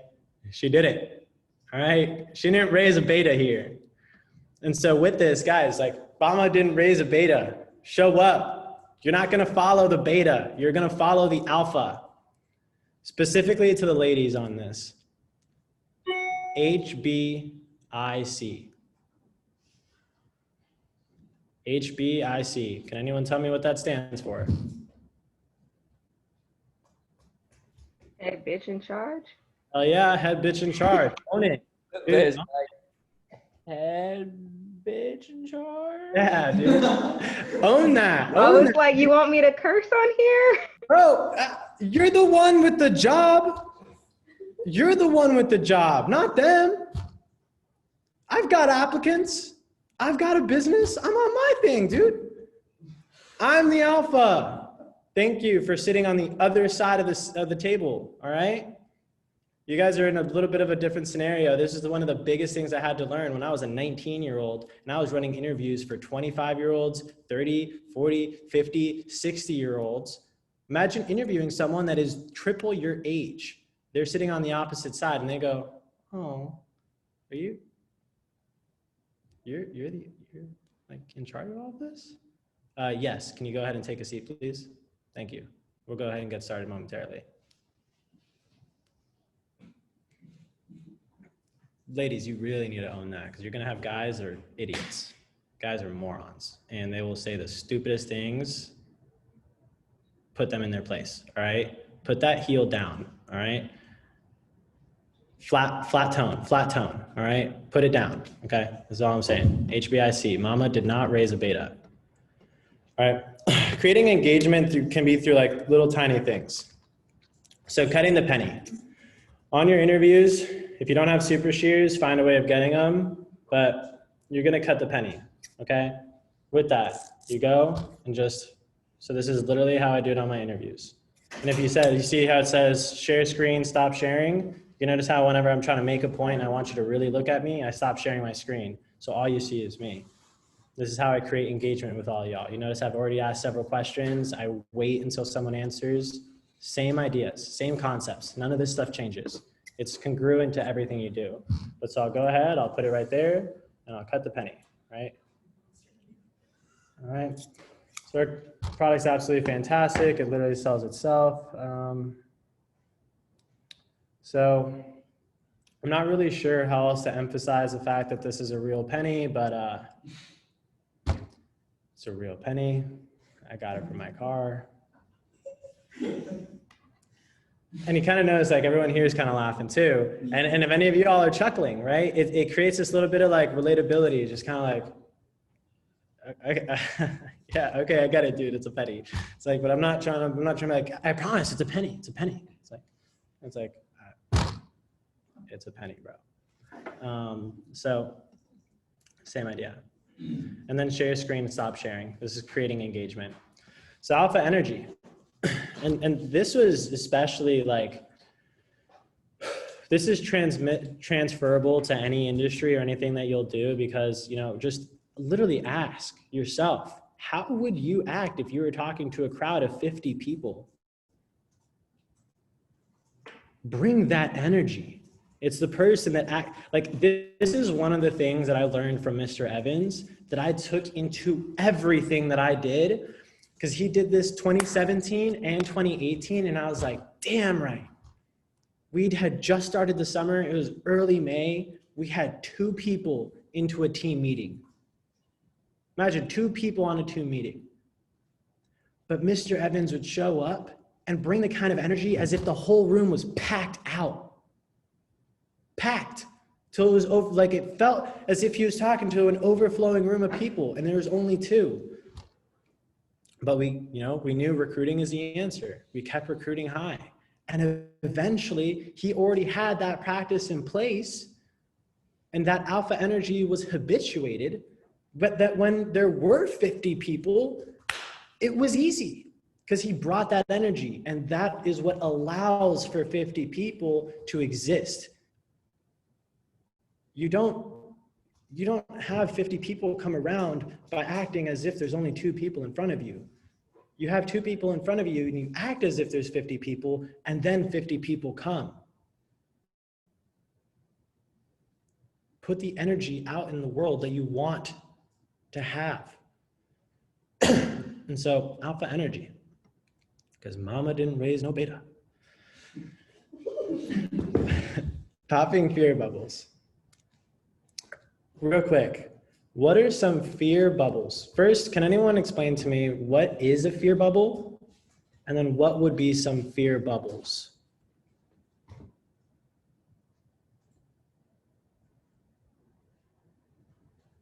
Adrian. I would say a fear bubble is something that just holds or takes away from confidence and succeeding into the position. Yeah, right. It's the things that create fear. Exactly. Right. And in Cutco context, it's like, can I do it? So then what would some fear bubbles be? What would new applicants, heck, for some of y'all, what were some of the things that you were unsure of, needed answering? Anyone can unmute and just talk. Okay, I have a couple, I think. One would just be like, am I good enough, like, for the position? Like, can I handle it?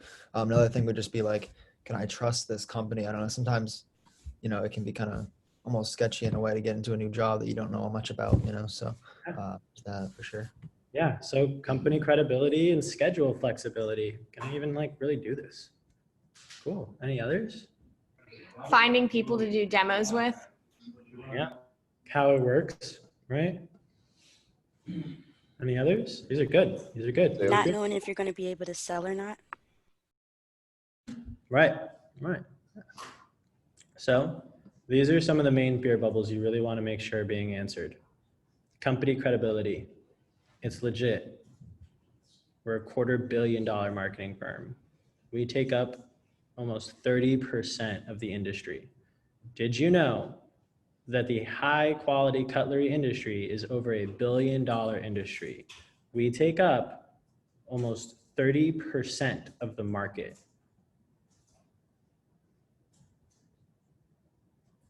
Guys, our company takes up over almost 30% of the entire industry is Cutco. People need to know how it works. Can they fit it into their schedule? And then especially, is it legit? Well, hey, we have a guaranteed pay. They need to know that they have a safe job, that there is a guaranteed income. There's nothing, especially to my recruiters that have run interviews, tell me that there's nothing more effing frustrating that someone's saying, oh, I just want something more stable, more like for sure, like consistent. Like, I need to I need to have that security, that stability, a safe job. It's like, you don't know what a safe job is. There's no such thing. You are a safe job. You make that. You want a consistent job, work consistently. Yeah, these are like things that we know and reps learn. So, and then they need to know that there's a support system, right? They need to know that they are supported. And this is covered in the script, but they need to be confident in having these fear bubbles popped. And then the fifth one, never you, all right? Earned, not given. Earned, not given. Our students, our reps, you are not our student. You are not our rep. You will be when I decide that you are, because I decided to give you an opportunity with us. But in my interviews, I never say when you start the position and how you do presentations and how you do this and how this works for you and your schedule. No, our students and their schedules, our reps and their schedules. Us, them, never you. So these are the 5 keys.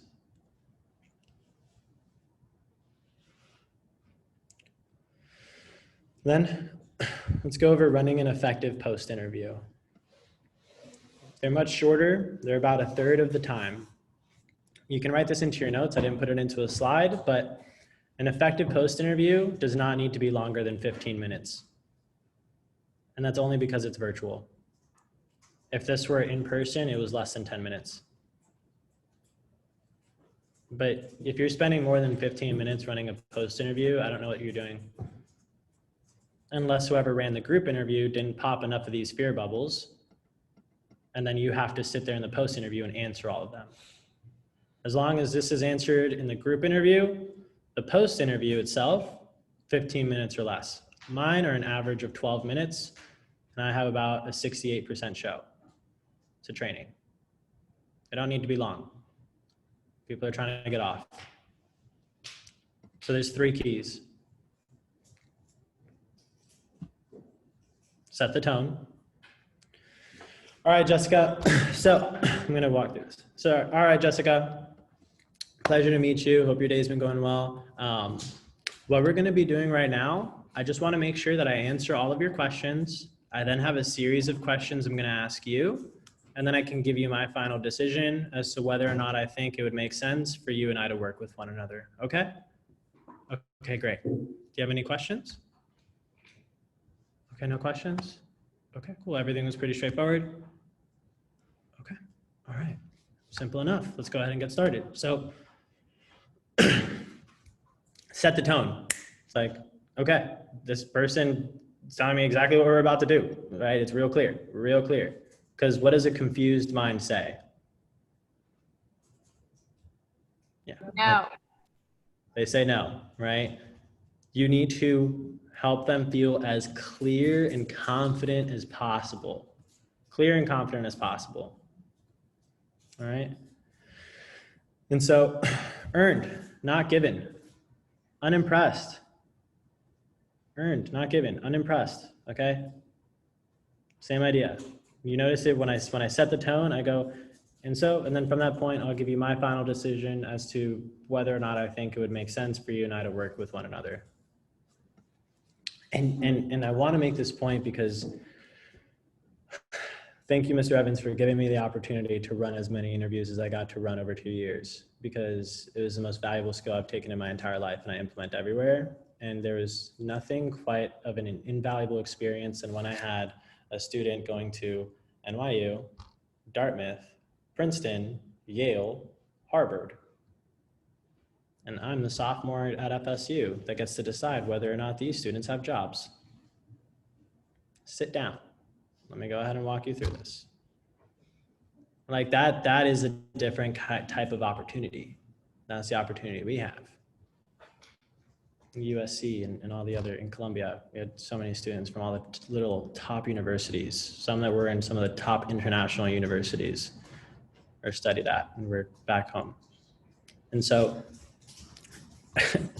you don't think on the inside when I'm running these interviews, I'm like, oh my God, dude, these are the freaking best stats. This is great. Like, holy shit. What's the right dude? These kids are going to crush it. Oh my gosh, I just need to get you in. Okay, this is great. This is great. And the entire time, this is me under the surface. And on the surface, I'm like, okay, so Harvard, okay. And what extracurriculars? Okay, so play basketball and soccer. Okay, so you did triathlons too. Okay, and you have like 400 service hours. Right, okay, stay genuinely involved. That's good, that's good. GPA 4.0. Okay, so straight A's. Okay, cool. Oh yeah, we actually had another student actually from Yale was also interviewing with us. That makes sense. Okay.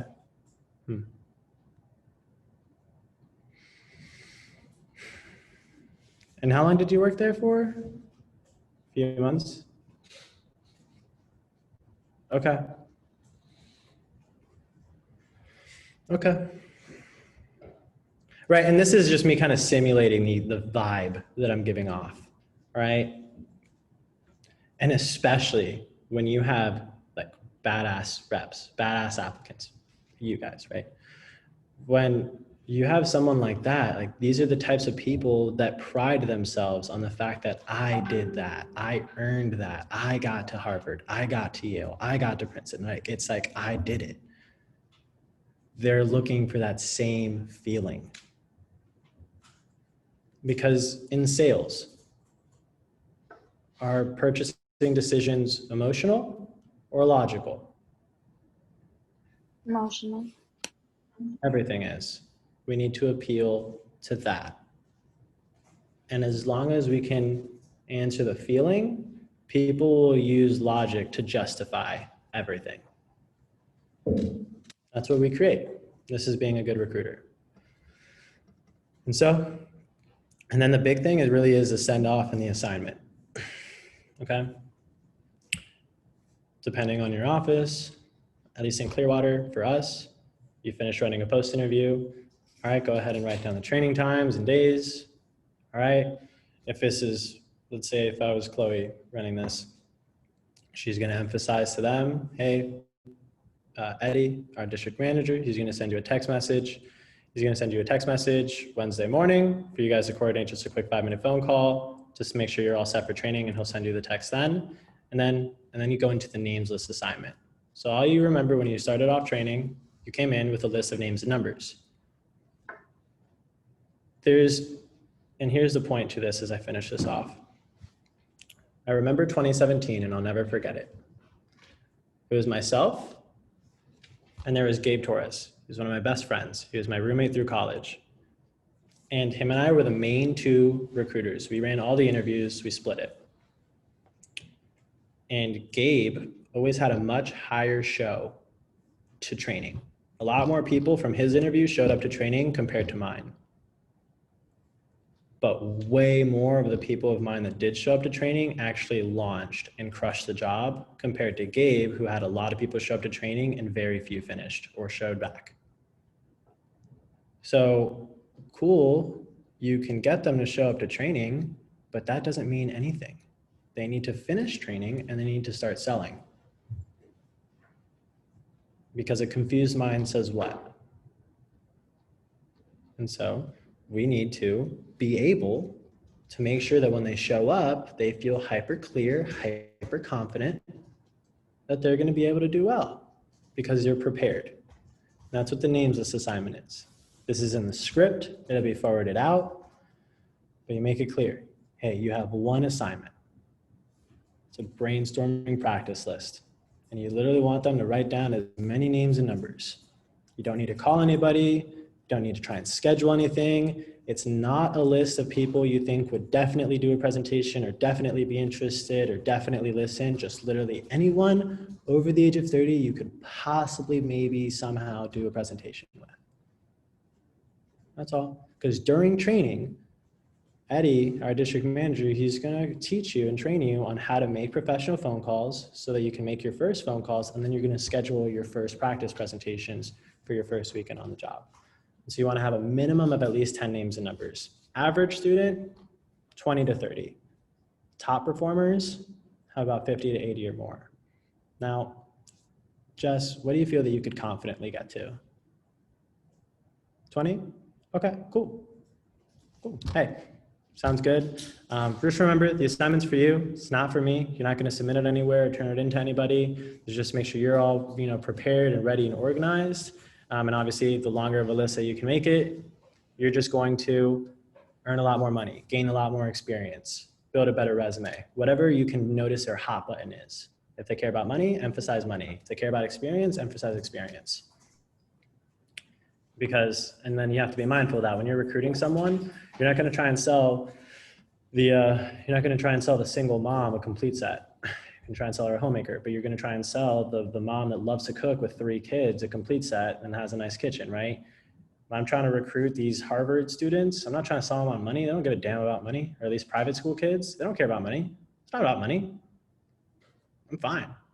I want experience. I want to feel like I matter. I want to feel important. Know your audience. And so with this, as I wrap up, I want you to remember, it's not education. I can teach you everything. Mr. Evans can teach you everything. Mike Abramowitz can teach you everything. Alex can teach you everything. Jonathan can teach, we can teach you everything. But if you don't apply it, it doesn't mean anything. It's not education. It's all about application. You need to apply yourself. Has anyone ever heard the saying, practice makes perfect? Anyone heard that? Okay. Did you guys know that that saying is the biggest lie ever told to the whole world? It is such a lie because practice does not make perfect. Perfect practice makes perfect. So with that, before the next prep, run 2 or 3 post interviews. Apply yourself.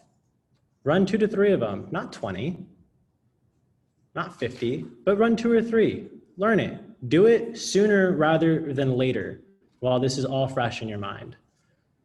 And always, always, always remember that recruiting is the answer. And if someone can unmute yourself and tell me, how do you spell love? RITA. Boom, that's it. Damn right.